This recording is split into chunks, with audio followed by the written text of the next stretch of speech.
Hey, what's up, Doom Squad? Welcome back to the channel. I hope you're all having an awesome day. And today I'm going to talk about how I beat Hollow Knight in less than 50 minutes.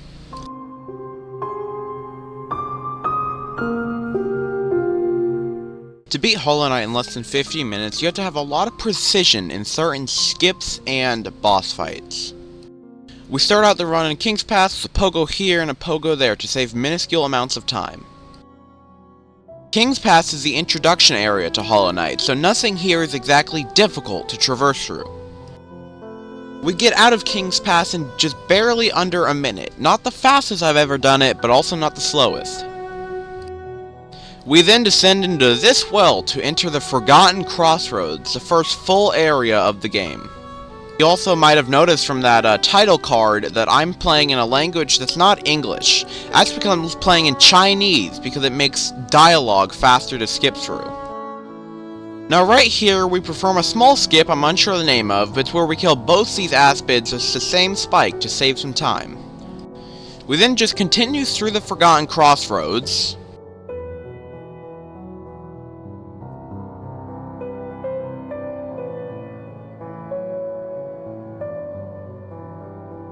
until we get to this room, the arena where we fight the False Knight, but we don't actually have to kill him, seeing as once we knock him to the floor the first time, he will go into a frenzy mode and bang on the ground a ton. Wait. We can then break this wall open, skipping the second half of the fight. After a small trek through this room, we can get up to the Ancestral mound, where we can then talk to this guy, the Snail Shaman, and he gives us the Vengeful Spirit spell, a projectile weapon that we can use to kill enemies. And just like King's Pass, we progress through the Ancestral Mound doing minuscule things to save minuscule amounts of time. And then we then get to this guy, the Elder Balder, who can only be killed using Vengeful Spirits. You need to shoot 4 at him, and that we do. We then exit the Ancestral Mound, since our business there is done, and we zoom through this room, gathering as much soul as we can from the enemies. We then meet up with the second Elder Balder. There's only 4 in the game, and we only have to kill these 2 in the run. We kill him just like we killed the last. We are now officially in the next full area, Greenpath. Greenpath is exactly what you'd expect, a path that is green. Now, as we go through this room, for yet another time, we are gathering soul to perform this pretty tricky skip known as the Fireball skip. Now, I whiff it here, but I managed to save it by doing a harder version with only 2 fireballs. Normally, you can use 3 to make it easier. Now, for the 3rd time in a row, we are gathering soul to help us kill this Moss Knight faster, since if you hit him once and hit him with 3 spells, he will die pretty quickly. Did you think we were done gathering soul? 'Cause we weren't. We still have to gather even more in this room.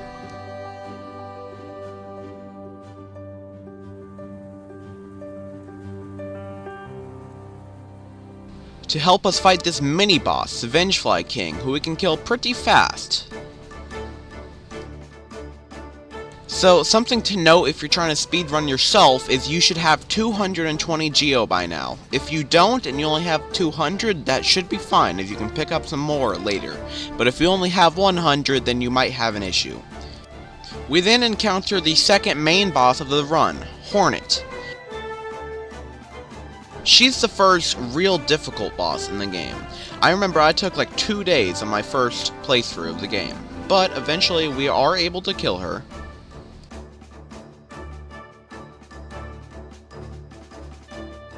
Allowing us to collect the first upgrade, the Mosswing Cloak.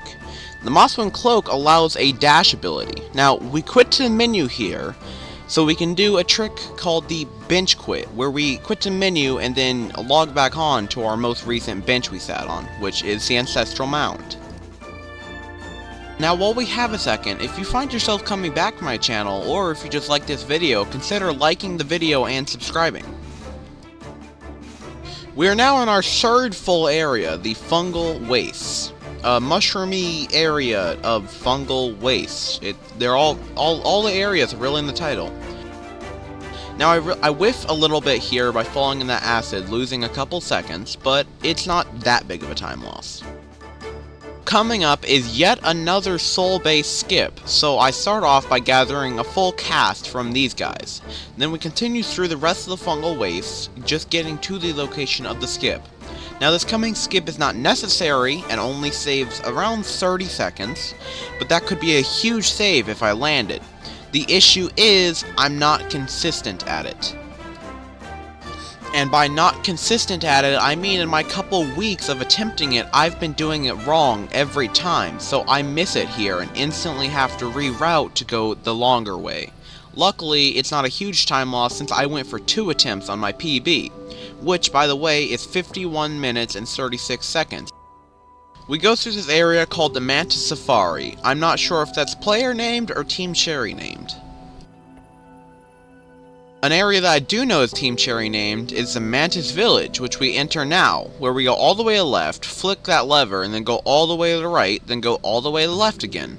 It's really a bunch of back and forth, but it allows us to collect the Mantis Claw, the wall climb ability. We then perform another bench quit to return back to the Ancestral mound yet again. We are now in one of my least favorite splits in the whole run, just because I'm not a fan of this skip because it's so easy to miss, and I lose time on it every run.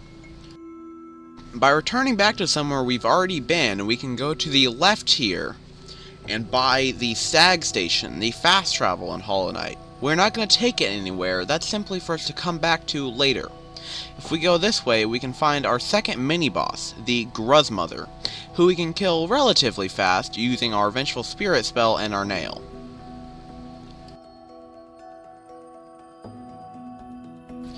But if you thought the fight was over there, you'd be wrong, because these Gruthers spawn, and you have to kill them. Now, another thing to note is we spent 50 Geo on the Stag, but got it right back from Gruzmother. So, I make a little oopsie here, since you're supposed to sit on the bench before going into the house. You then go in here and talk to Salibra, the charm seller. We buy our first and only charm in the run, the Shaman Stone. The Shaman Stone... Oh, I took damage. The Shaman Stone... Oh, more. The Shaman Stone enhances the size and damage of our Vengeful Spirit. Oh, more damage. Oh, dear. I'm gonna die. Actually, I need to die to perform this coming skip. We quickly put on the Shaman Stone, then we lure our Shade over here to perform the Shade skip. In Hollow Knight, when you die, you leave an imprint on the world, and that is your Shade. It holds all your Geo and cracks your soul meter in half. Now, I failed the skip there, but I managed to get it a second time, somehow saving 1.6 seconds. I'm in awe that I saved that much time.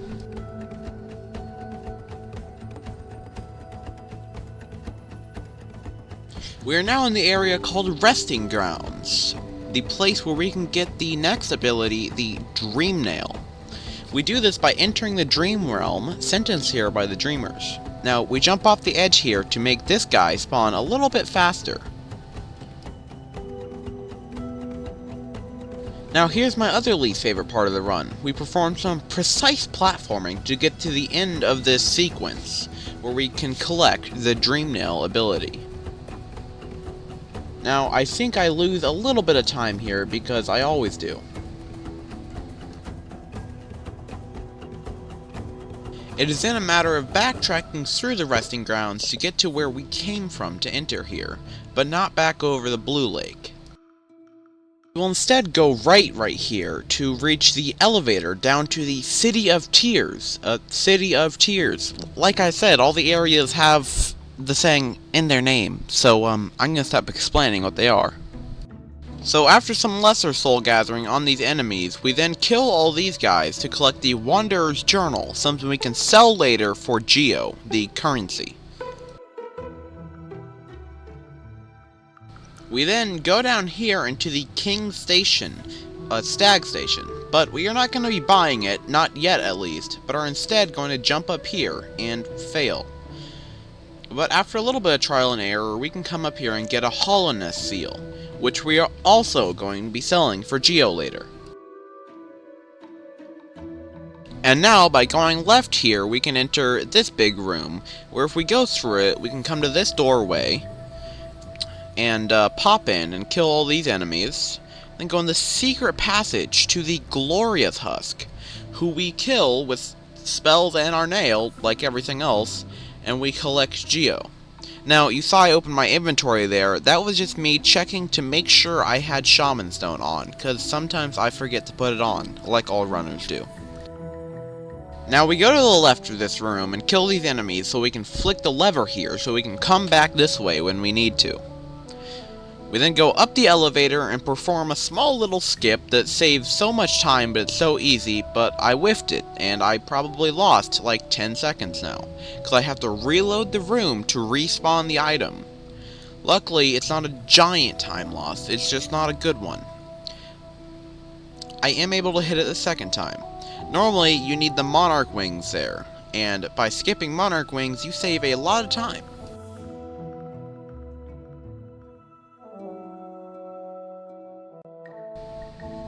We then have to do some enemy killing on this Flying Husk and this Guarded Husk, or Armed Husk? I'm not sure what they're called. Great Husk, maybe?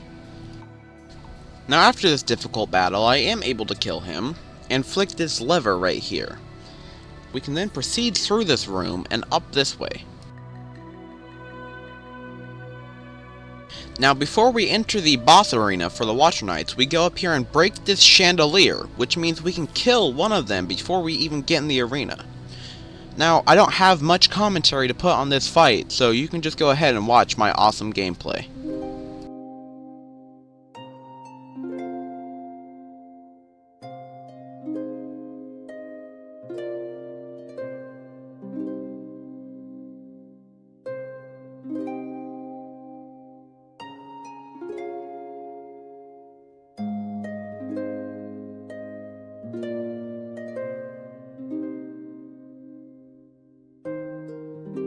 Now I actually get really close to dying at the end here, but luckily I am able to survive.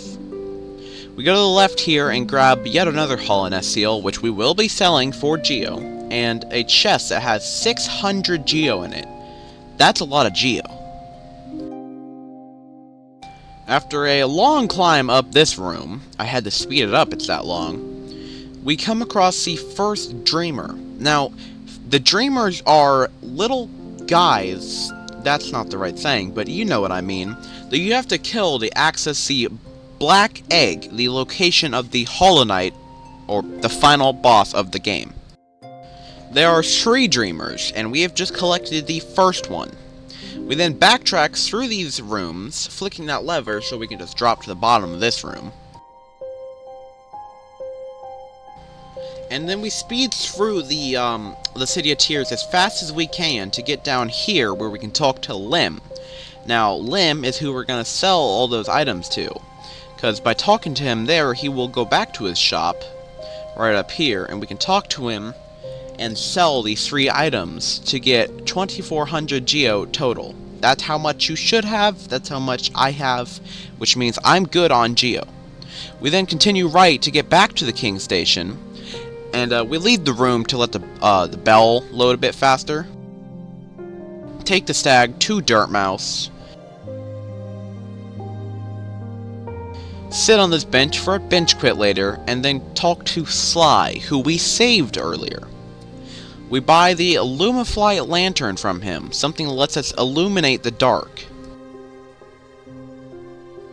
We then return to the stag station and stag to the forgotten crossroads stag that we bought earlier. Now, here's another part of the run I don't like, is this room. Because now that we've collected a Dreamer, the crossroads have become the infected crossroads. And these annoying, furious Vengeflies are probably one of, if not my least favorite enemy in the game. Possibly even worse than a Primal Aspid. Now I take a second here to heal because I know I have to tank some damage to get through this room. I pogo on these guys for soul to also heal the damage I just took. Now using the Illumify lantern we can go buy this toll here to get into the Crystal Peaks area. an area of crystal peaks. I said I was gonna stop saying what the areas were. Doom.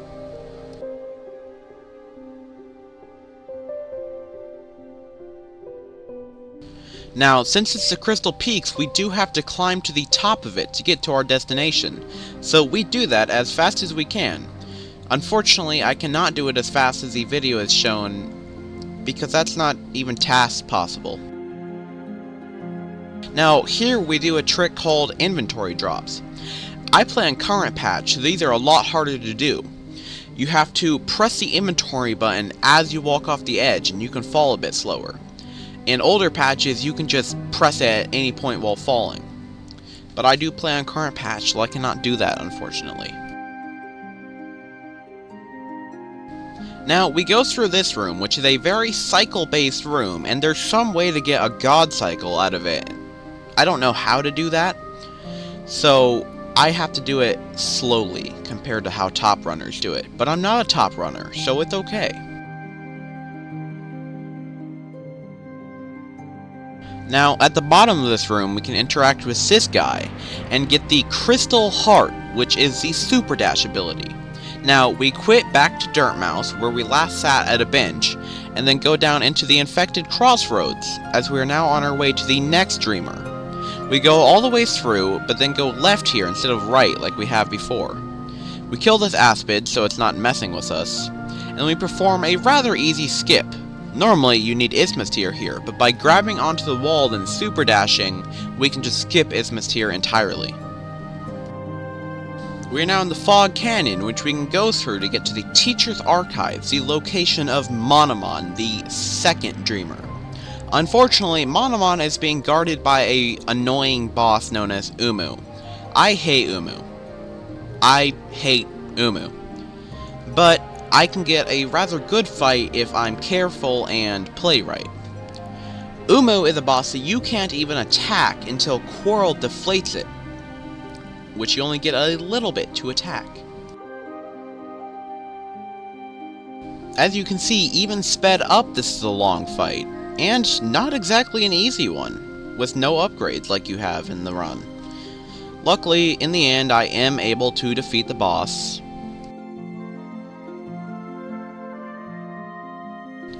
And then drop downwards to collect the Dreamer, Monomon. So there's actually some lore here where Quarrel's mask is Monomon's mask, and he has to give it back to the Dreamer.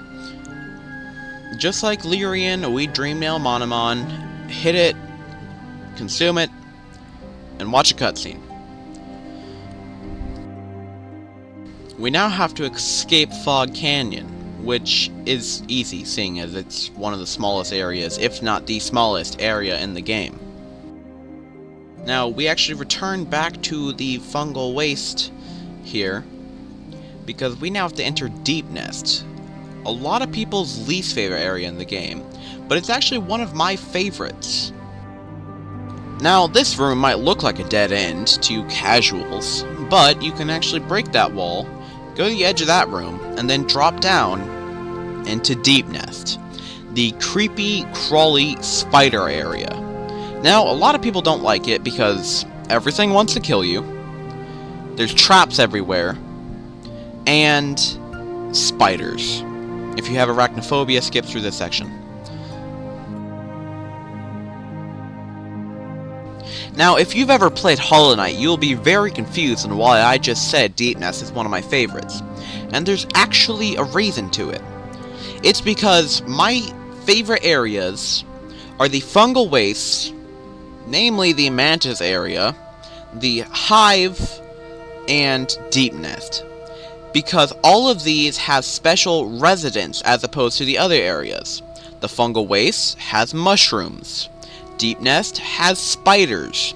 The Hive has bees, as opposed to the other areas who have the Team Cherry made mobs that are obviously inspired by real life insects, but aren't as straight out of the real world as spiders and bees and such are.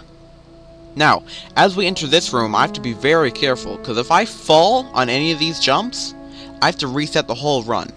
Luckily, I make it, and we are now in Beastin, where we can find Hera, the final Dreamer. while I may like Deepnest, I do not like Beastin, because Stalking Devouts are one of my least favorite enemies. I'd say my top 3 least favorite enemies are Furious Vengefly, Primal Aspid, Stalking Devout. The Stalking Devouts do 2 damage to you when they hit you, and you can't hit them unless they're attacking you. That makes them really, really tricky. Luckily, of the 4 in Beastin, we only have to actually kill 2 of them. We can avoid 1 and we don't interact with the force. Now, these guys on the walls are also a terrible enemy. In a good way, since every enemy is awesome in this game, because everything is awesome in this game, but they are very annoying when you're trying to climb those walls. Now, here's the other Devout we have to kill. Skip through it for you, because it's annoying. And here's Hera, who, yet again, we Dreamnail, beat up, consume, and watch the cutscene. Now, the black egg is now officially open. We just have to escape the Beastin, which, of course, is easy, because we're just that good at the game. Now, back in Distant Village, we go to the top right of the room to get to the Stag Station, the final one we're buying in the run.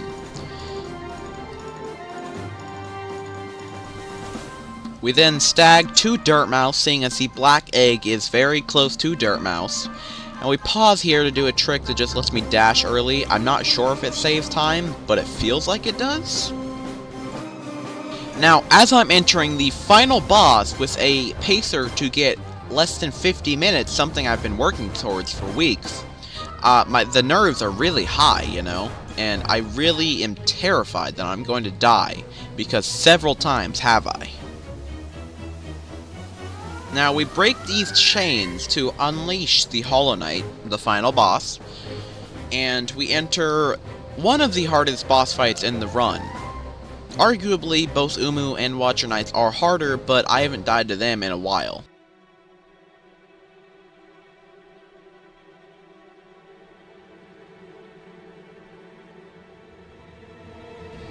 I'm just going to allow you to watch this fight and experience the emotional atmosphere that the fight gives.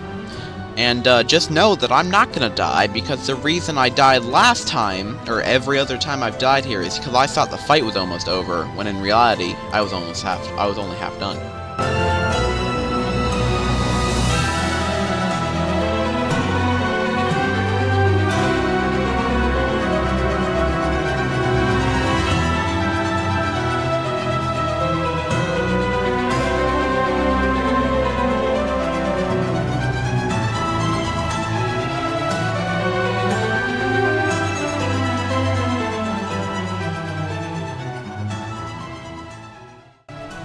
Now, I know I said I'd let you watch it, but I found this a good time to mention my Discord server. I have officially opened up a Discord server called the Doom Squad, and you can join if you'd like. The link will be in the description of the video.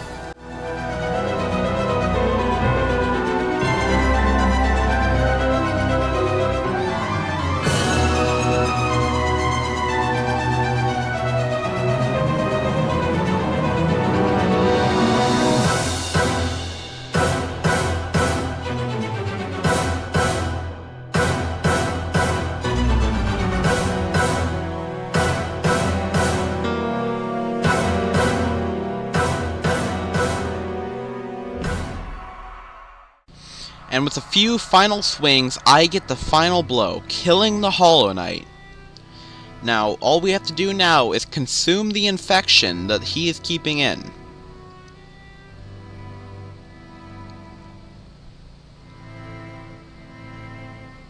It's kind of a long animation. Sorry. And with that, the run ends, and we get a time of 47:56.